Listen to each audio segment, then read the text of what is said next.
Hello, everyone. Welcome, welcome. Maybe you're taking a break from the Europa League matches to join us here today, or Barcelona. I believe they kicked off just half hour ago at this point as well. But regardless, thank you for joining me. I'm Adrian, aka Rabonus TV, over on YouTube. Today we're going to be, looking at some very, very early stars of the season and some flops of the season, right? The players who started the season off at a rapid, rapid pace, and the guys who haven't really been able to get off the ground running just yet. Guys who carried a lot of expectation coming into this season and haven't met those expectations yet. Okay? I mean, the Ballon d'Or was this past week, right? Ousmane Dembele winning it. What do we think of that, by the way? So there's a bit of an award season buzz. Maybe it's dying out, wrong end of the season, but we're giving some flowers. We're giving stars, right? And the flops, they'll get I don't know, motivation to not be on Adrian's flops list, which I'm sure they've all been anxiously waiting to see whether they're on that list or not. Surely that's keeping them up at night. But anyways, no more talk of flops, their anxieties of my list that they could be on. Let's get to the stars. Let's get to the main events, the guys who have been absolutely lighting it up so far this season. And the first one that we are going to start with is, of course, Mr. Kylian Mbappe. And I don't think that anybody will be surprised to see Kylian Mbappe on this list. I mean, absolutely one of the stars of this season. Compared to last season, he is off to a flying start. And I think a big part of that one is, well, one, he's comfortable in his new surroundings now, finally. He said in an interview last year in January, or this year, but last season in January, that he was sort of playing within himself at Real Madrid in that first half of the season, that he wasn't being himself, that he didn't want to step on anyone's toes. And from then on, that second half of the season was great.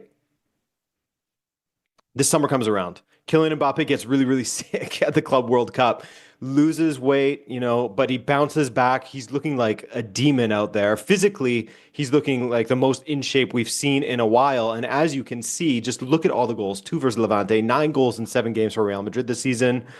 Out of this world indeed. He's embraced this role as like a leader at Real Madrid, and Real Madrid attack there, it centers around him now. It's Mbappe as the priority, and everyone else is sort of placed on the pitch in order to facilitate that, in order to help him out in the attack. And it's paid off big time for Xabi Alonso by not trying to fit two stars to build around, like Vinicius and Mbappe, as Carlo Ancelotti was constantly trying to do last season. He's gotten the most out of Mbappe and is now finding a way to then fit Vinny in. It's not, let me try and force these two and then see what everyone else can do to facilitate them. It's, let's focus on Mbappe. He's the star boy. Everyone else will find a place for you, and we'll try to get the max out of you as well. But right now, we're focused on Mbappe. So beyond the goals, Mbappe's general play is incredibly sharp. Open space, tight spaces, he's getting away from everybody. His movement in the box to get on crosses is great still. His runs are smart. He's combining well with teammates.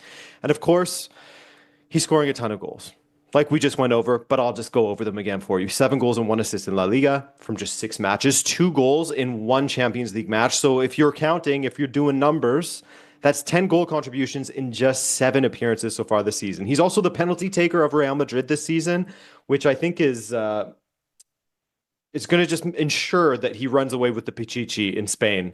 I'm pretty certain that he's going to run away with that top scorer's mark because he's going to be just banging them in as he has been all season long. Scored quite a few penalties already.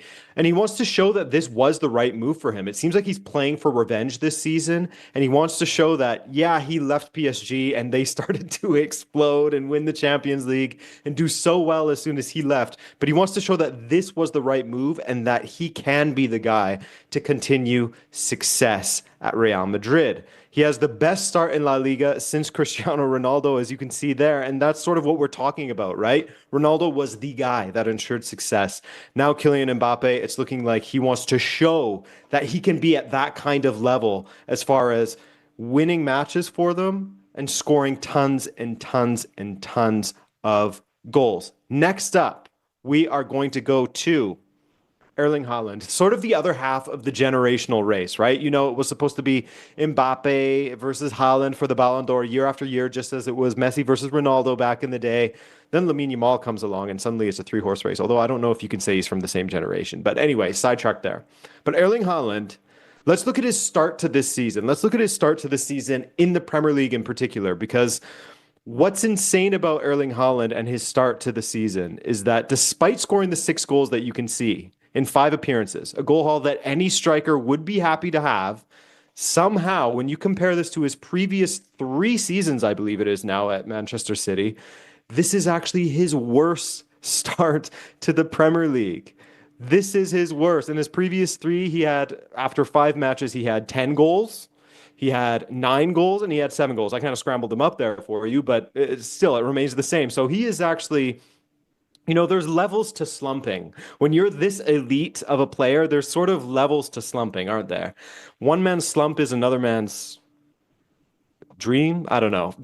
But he's looked hungry. He's scoring once again in the Champions League as well, breaking the record for the fastest player to hit 50 goals in the Champions League. I believe it took him just 49 appearances to hit that mark. And we've also seen him doing things like contribute defensively. He's getting into duels on the ground. He's winning aerial duels as well. In fact, his aerial winning duel percentage, I was just looking at the numbers previously, is actually up 35%. It used to hover around 50. He's now winning about 85% of his aerial duels right now. It's a career high for him. I mean, against Manchester United in the Manchester derby, he had as many clearances on the defensive end of things as Kusanov, a defender. He had one less than Ruben Dias, a center back. So he's all over the place. And with City sitting back a little bit more often, we're seeing other parts of his game, right?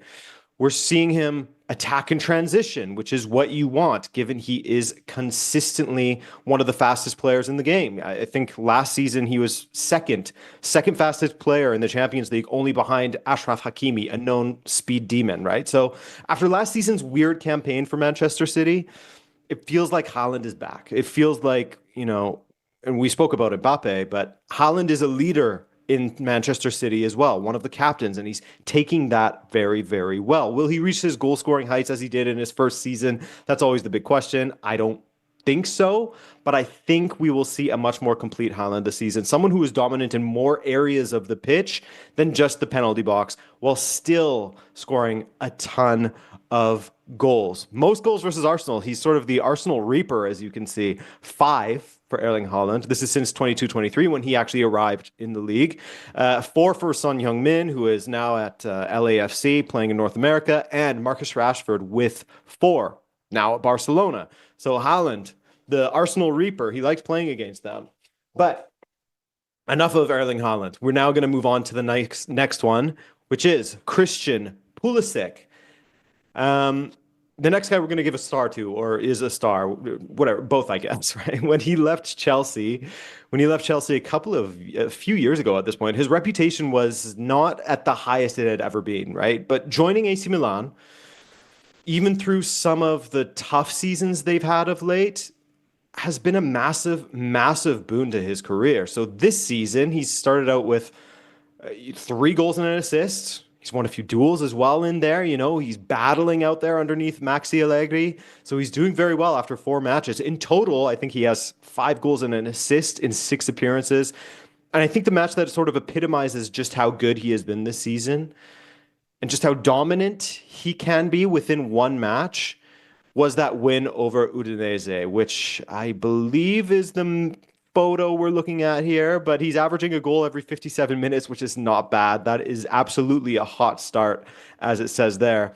But it was just sort of a perfect display from him. Like, Udinese are not a bunch of scrubs. They're a team that have caused issues for others this season. Pulisic scored the first, he assisted the second, and then he scored the third as well. Just a perfect display. A goal with his right, a goal with his left, and an assist to boot. Last season, he got in the double figures for both goals and assists as well. In Serie A, he showed in the Champions League, in the Supercopa, in everything, just that he can be so important. And look at him now, like one of the leaders of AC Milan, leading by example on the pitch. Clearly, he has the trust of Maxi Allegri, because despite having someone like Christopher Nkunku, who just joined from Chelsea as well, despite having the return of Rafael Leão, a mercurial talent, someone who's considered one of the best attackers in Serie A, he's coming back after his injury. It really feels like Pulisic is the one that is absolutely undroppable in big matches for AC Milan of those mentioned. And a few years ago, if you said that, oh, Pulisic is probably going to be the priority over guys like Rafael Leão and Christopher Nkunku, a lot of people wouldn't believe that, right? But right now, that is the reality. And Christian Pulisic is playing unbelievably well. So he is a star. He gets a star. He is a star. Aram, how are you doing? What do you think, Christian Pulisic? Is he the man? Is he a star of this season so far? Let me know what you think, Aram. Thanks for joining us. And next up, we are going to Harry Kane, our final star, Mr. Kane, Mr. Herald of Kane of Bayern Munich. Now, if you want to talk about someone who is looking like they are at the peak of their powers right now, it's absolutely him. He's not just scoring a ridiculous amount of goals. He currently has, I believe, 13 goals in 7 matches, 8 and 3 assists in 4 matches in the Bundesliga from an XG of 3.7. I believe the penalties maybe pump those numbers a little bit, but still, it's unbelievable. He's playing like prime Harry Kane that we saw at Spurs, right? He's dropping into deeper pockets of space. He's spraying the ball around to the players in more advanced positions like a Michael Olise, for example. He's combining with the midfielders, and he's also popping up with goals in every single game. He's smashing record after record in Germany. His 2 goals against Chelsea in the Champions League, by the way, that made him the English player with the most goal contributions in Champions League history. But he also became the fastest player to ever reach 70 Bundesliga goals with his hat trick against Hoffenheim last weekend. And yeah, we know every Premier League fan is happy that Harry Kane left because he just cannot stop scoring. But it took him, like I was saying, it took him 67 matches to reach 70 goals, 9 Bundesliga hat tricks in those 67 matches. He's already almost he's almost already in the top 5 of most hat tricks in Bundesliga history with just 67 games. So he needs to relax. He needs to chill. But seriously, what he's doing is, in my opinion, not really spoken about enough. I mean, that hat trick was his second of the season already against Hoffenheim. This man is a big, big problem. He has 2 hat tricks in his first 4 Bundesliga matches. As of now, he himself has scored more goals than every other team in the Bundesliga except for Köln, Borussia Dortmund, and Eintracht Frankfurt. So, look, absolutely an incredible player. Can he meet that record of 41 goals that Robert Lewandowski set? I mean, in this form, I wouldn't doubt him, right? I wouldn't doubt him. Now, Sports Watcher says, will Bayern win the Bundesliga? And I gotta say, I do believe that they will. The one thing that I was a little bit worried about when it came to Bayern Munich was that they seem to be a little bit thin as far as depth when it comes to their attack. But they have some younger players, Karl Lennart. They have Nicholas Jackson, which if you're a Premier League watcher, maybe you're thinking not the greatest of signings, but they do have him for depth, and he might pop off in the Bundesliga once he gets more experience. So I do think that this is Bayern's Bundesliga to lose at the moment. I don't know if Borussia Dortmund will be able to mount a great challenge against them. I think that the issues that Bayern do have in defense, I think that Borussia Dortmund proved to have those often as well. So it's, for me, with Kane in this kind of form, with Olise out there, with Musiala returning in the second half of the season, with a strong midfield, I'm pretty sure that Bayern will be Bundesliga winners. How do you feel about Liverpool? Asks Mike. I mean, flawless record so far, right, Mike? You can't be unhappy with them if you are a fan of Liverpool, of course. I think that there's still a lot of settling in going on there, which is something that we're going to touch upon once we get into the flops here. But I think that there's a lot of settling in going on with Liverpool, and that makes sense. You buy Ekitike, Isak, Florian Wirtz, Kerkez, Frimpong. You get all these guys coming in, and there's going to be a settling in process. So to not lose matches yet, I'm sure that Arne Slot couldn't have asked for a better start, right? It did feel like some of those results were on a knife's edge. Like, you know, there could be a moment where these results start falling in the other direction, where they start losing these matches. But it's getting better. It's getting better and better. And I think that Liverpool under Slot, I mean, he's proven that he can do anything when he was at Feyenoord with whatever he's given, right? So give him this star-studded squad, and I think he's just going to continue to cook. So Liverpool, I think, one of the best teams in Europe for sure. Jathan asks, who's your number 1 from this list? Ooh, my number 1 of all right now. I think I got to give it to Harry Kane. just based on what he has achieved so far with Bayern Munich this season, just like breaking every record, like I mentioned, has been unbelievable to watch. Kylian Mbappe also looking really good. He's sort of 1B or 2 on the list. And then I think that I would go for Christian Pulisic maybe at number 3, and then Haaland at number 4. If I had to rank them, right? If I had to choose between all of these top players. But D-Lock says, is Liverpool better this year or the rest of the Premier League just not good this year? And I mean, I touched on it a little bit. I think that the rest of the Premier League, I didn't touch on that, but the rest of the Premier League, I do think has not necessarily dropped off, but you have Manchester City who's not at their best, right? They're being forced to play on the counter. As Pep Guardiola said, they're being forced to play in transition due to not playing well, due to not being able to control matches like he likes to. A lot of us thought this is a deliberate tactic that they're using, right? This is a change in Guardiola. This is a evolution in how he plays. But no, he admitted if we're playing on the counter, it's because we're not looking good, because things are going poorly. So I think that Man City's issues at the back are still there. I think that Arsenal, I just don't really trust them to string all these results together and do enough to overcome Liverpool. I think that this is Liverpool's league to lose this season.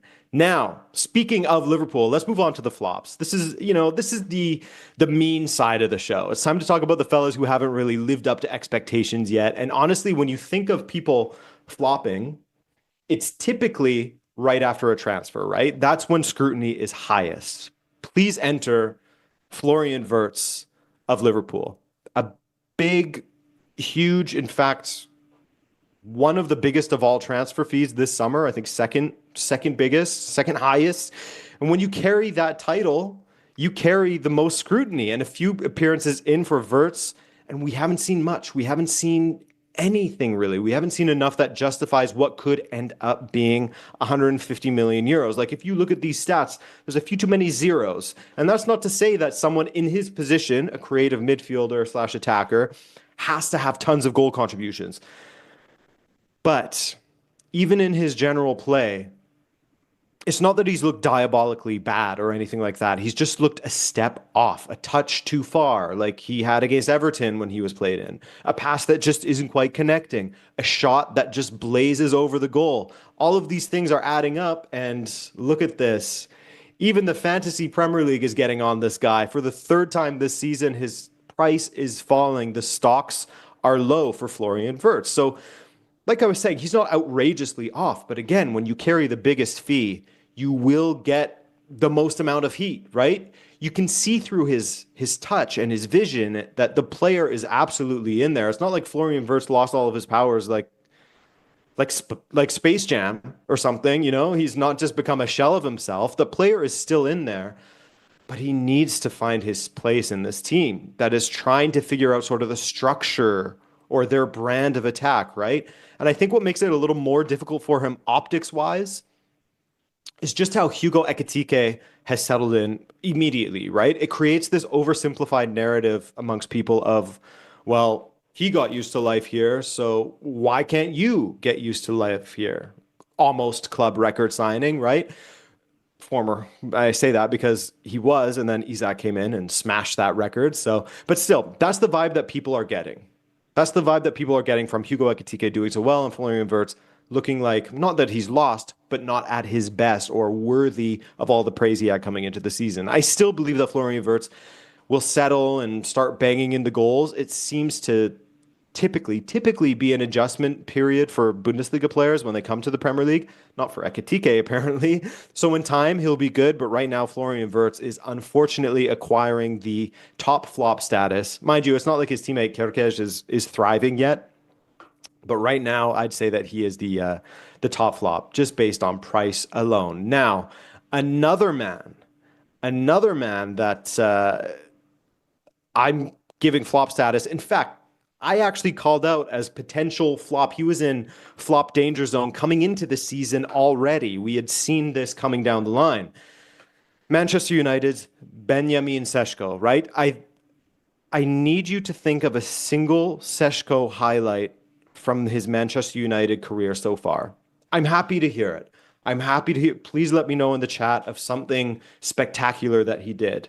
I mean, you could just lie and say something and I'd believe you because I'm generally trusting of people, but I am having a difficult time thinking of anything that I've seen like, yes, there's the player that Manchester United bought. Benjamin Sesko is here, right? To be fair to him, Amorim wasn't giving him minutes early on, given he arrived at the club relatively late in the window, sort of mid-August-ish. And also, it's very difficult to sort of thrive and shine in a team that was struggling so much, like Manchester United was.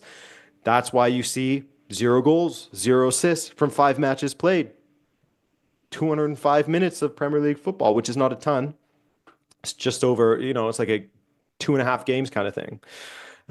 Troll Football here says Seshko had more touches of his hair than of the ball against Manchester City, and this is a common thing that we're seeing. I think against Chelsea this past weekend, he had 8 touches. He's taken off partially because a red card to Casemiro, so that kind of ruined things for him. He was the sacrificial lamb. But he's just looked a bit nervous, like even against Grimsby Town in that shootout. Granted, that match was a total disaster anomaly for Manchester United in general, but he looked nervous, very, very nervous. And maybe it's a system thing, as strikers recently have been a bit starved of any kind of service at Manchester United. But for a guy who was so confident on the ball, who received so many comparisons to Zlatan for similarities in style, you don't really see him out there demanding the ball to try to have any kind of impact, to grab the game by the scruff of the neck. He just seems to, so far at least, float along and not really have the kind of impact that United want him to have in these matches. Now, of course, there's still time for him to settle, right? Maybe United is turning a corner, but for what United have paid for him, you'd expect a little bit more from the guy. I'm nervous for him. I'm nervous for Seshko. I mean, this club can eat up players, and he already had a tendency to sort of float in and out of not just matches at RB Leipzig, but sort of float in and out of the season at times. There would be stretches where, periods in the Bundesliga where he would be kind of silent. So he has a lot of ground to make up this season. The ability is there, but him utilizing it regularly enough has kind of been the issue in his career. And that's definitely been the issue so far this season. We got to see something. United supporters have got to see something from him soon because it's not been looking good. Diox says, tough on Seshko. The whole team has struggled to score goals. And you're not wrong there. You're not wrong there. But my thing is that Seshko has really not done anything at all to really show us something, whether that's a run that he made with the ball, whether that's a ridiculous pass that he was able to pull off, whatever it was. Like, he has these things in his locker. He's a technically gifted player. We just haven't seen it at all, really. And yeah, less touches, etc. But I want to see him demanding that ball. If I have a striker that costs me that much, I want to see them demanding that ball and trying to make something happen as well. So we'll see. Like I said, it's early season. It's early season. Anything can happen. But let's go to the next guy. The next man that we have is Jamie Gittens. Now, I think Chelsea was actually very interested in signing Seshko, mind you. Who wasn't at one point? United was just the one who paid for him in the end. But this transfer was always really weird to me. It's always been a weird transfer for me as someone who watches the Bundesliga. It's like Chelsea saw his early season form for Borussia Dortmund, where he was on fire, like early last season, and they made the purchase based on that. He was playing well in the Champions League. He came alive in the Bundesliga in November-ish through January. He was kind of holding up that Nuri Sahin team for a while, and then boom, nothing. He froze. Nuri Sahin goes, Niko Kovac takes over, and he failed to deliver from then on. As you could see, he's also failed to deliver at Chelsea. 0 goals, 0 assists, 145 minutes. That's a paltry amount of minutes to be given. And it makes you question what Maresca is seeing or not seeing in training, right? Now, people say that he began struggling at Borussia Dortmund because of the formation change. Chelsea transfer asking, does Jamie Gittens look like a 55 million euro player? I think you know my opinion on that, but people are saying that it was hard luck, that there was a coach that trusted him, then going to Niko Kovac who didn't. But